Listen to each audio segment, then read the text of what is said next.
শিলাদিত্য দেৱে আজি মনোনয়ন পত্ৰ দাখিল কৰাৰ প্ৰাক মুহূৰ্তত হোজাইত কেনেধৰণৰ পৰিৱেশ?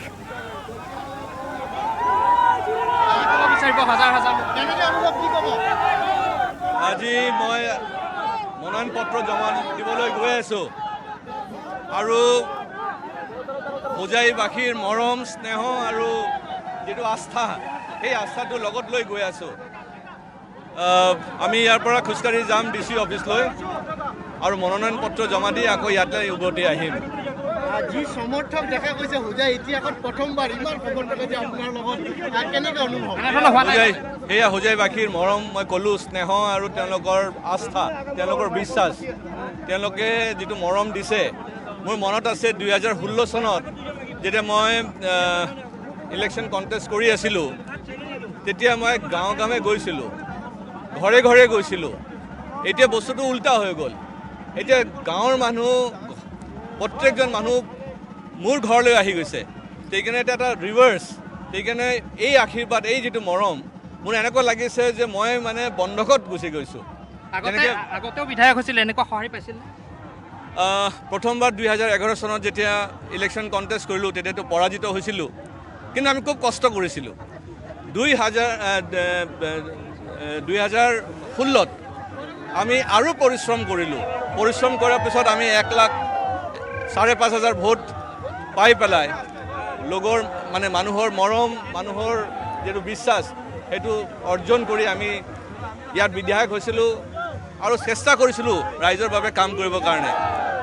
আজি যিটো দেখিছোঁ সেই আস্থা তেওঁলোকৰ আৰু বাঢ়ি গৈছে, মৰমটো আৰু বাঢ়ি গৈছে।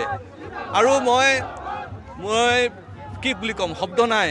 কিন্তু মই নেক্সট 5 বছৰ তেওঁলোকৰ যিটো আশীৰ্বাদ আজি দেখিছোঁ আৰু তেওঁলোকে যদি আমাক আকৌ সেই মৰম দি পেলাই আৰু অধিক ভোটত আমাক জয়যুক্ত কৰে, আমি এটা আশা কৰিছোঁ যে 1,70,000 মান আমি ভোট পাবলৈ হয়তো সক্ষম হ'ম।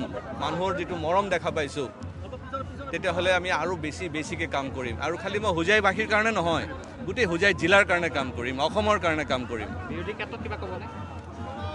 বাছ তেওঁলোককো কণ্টেষ্ট কৰিছে, তেওঁলোকে তেওঁৰ হিচাপত কৰিব।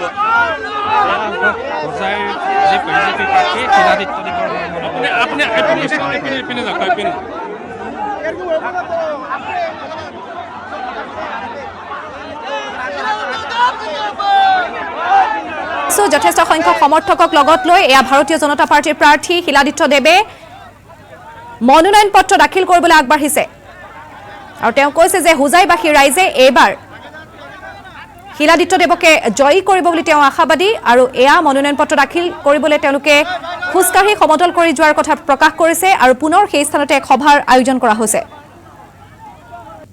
আমি ৰাজ্যৰ বিভিন্ন প্ৰান্তৰ দৃশ্যাংশ আপোনালোকক দেখুৱাই যাম। হোজাইৰ পৰিৱেশ আপোনালোকে প্ৰত্যক্ষ কৰিছে। আমি ইতিমধ্যে জনাইছোঁ যে আজি অন্তিমটো দিন, অসম বিধানসভা নিৰ্বাচনৰ বাবে মনোনয়ন পত্ৰ দাখিলৰ আজি অন্তিমটো দিন আৰু অন্তিম দিনা শাসক বিৰোধীৰ বহুকেইগৰাকী হেভিৱেট প্ৰাৰ্থী লগতে বহুকেইগৰাকী নতুন মুখে আজি মনোনয়ন পত্ৰ দাখিল কৰিছে, কাৰণ এইবাৰ বিধানসভা নিৰ্বাচনত বহু নতুন মুখ দেখিবলৈ পোৱা যাব বুলি ইতিমধ্যে জানিব পৰা গৈছে। আৰু বহুকেইগৰাকী যুৱ নেতাক প্ৰাৰ্থিত্ব প্ৰদান কৰিছিল শাসক বিৰোধী উভয়ে, আৰু সকলোৱে আজি মনোনয়ন পত্ৰ দাখিল কৰিছে, যিহেতু আজি অসম বিধানসভা নিৰ্বাচনৰ মনোনয়ন পত্ৰ দাখিলৰ আজি অন্তিমটো দিন।